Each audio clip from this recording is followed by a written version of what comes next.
inner work, people are probably wondering, okay, what do I have to do? Now for you, meditation is a choice. You meditate 2 hours every day? 2 hours every day. 1 hour in the morning, 1 hour in the evening? Yeah, it's quite a commitment. Yeah. And then the Vipassanas, you go longer, right? These are like 10 days. Yeah, 10 days. I've done courses longer, like 20, 30 days. And that's no talking. No talking. You're meditating 10 hours a day. No writing. No writing, no reading, no contact with the outside world. The first thing you do when you get in there is you give them your phone, and they lock it up for you to keep it safe, and you'll get it back at the end of the course, so that you really get to spend time with yourself. You're separated from your loved ones. It cultivates an environment where you just like a monk for basically 10 days or 20 days or however long you're there, so that you can not only learn the practice that the Buddha taught, but you can use it to your benefit, because it takes time. It's one thing to try meditation, but it's another thing to, really give yourself a long extended period to really do that inner work and release whatever has been troubling you your whole life. I've never done one of those. We just had a guest named Mimi Icon who tried it the first time and ran away from the center, which I guess happens a lot. Tim Ferriss, who is no stranger to plant medicines, did one recently and said it was more difficult than an ayahuasca ceremony. He said around day 4 or 5, it was just counterintuitively a really, really hard place to go without chemicals or anything. And he went to some really dark places. What's going on there? Yeah, it's actually, and it's different for every individual, right? Every individual has a very different history, a very different set of accumulated patterns.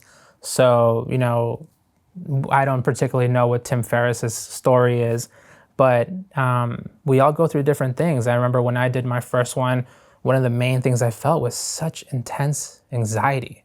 And I was not really aware how often I was feeling anxiety throughout my life, but it was so accumulated where, when I got there and I did my first course, I would just feel like I'd just be flip-flopping between fear and anxiety. And it literally was just because I had settled my mind just enough, all these things that were bundled up inside of there had the opportunity to come up.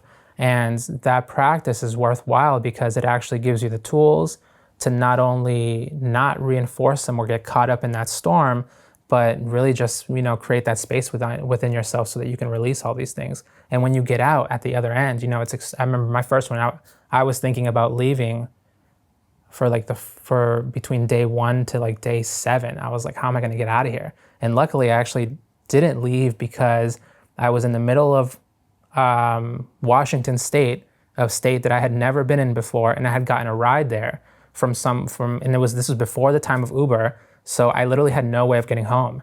And I was like, well, I'm stuck, so I got to stay. And I'm so glad that the situation worked out that way, and I stayed. And most people, like the amount of people who actually do leave during their first course is very, very small. So it's overhyped. Like most people stay, most people finish it, and they feel fantastic at the end.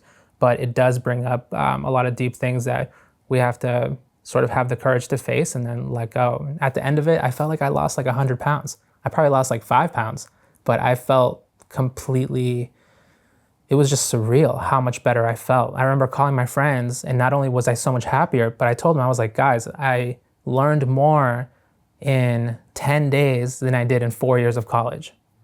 That's the only way that I could describe it. We were talking about the author, is it Yuval Harari, that did Sapiens and the rest, yeah. right? He goes on these 30-day meditation Yeah, he does. retreats. He does one 60-day course a year. We meditate in the same tradition. Okay. Yeah. And it was just fascinating. He was going to talk at Google, and he's like, "Nope, I'm going for 60 days away, and then I'll come back with some ideas for my book." And it was just amazing that an author would just go in there, and that's where his knowledge comes from himself. Not from Google. It's so counterintuitive. He's brilliant. Yeah. Yeah, Yuval is incredible. And I guess some of the thought behind this is that, for example, anxiety, you were probably experiencing it in the past, but every time you did, you could check Instagram, smoke a joint, eat a donut, smoke a joint, yeah. watch a Netflix movie, something to distract. Yeah. So you would distract it, but it was still accumulating. And then when you're on your own with no other distractions, Nothing, yeah. then you have to finally face and process that stuff, right? Yeah, and in a big way, it just felt like it was just gushing out. And I'm glad, because you think about when you actually get a wound, right? Don't they need to clean it before they wrap it up?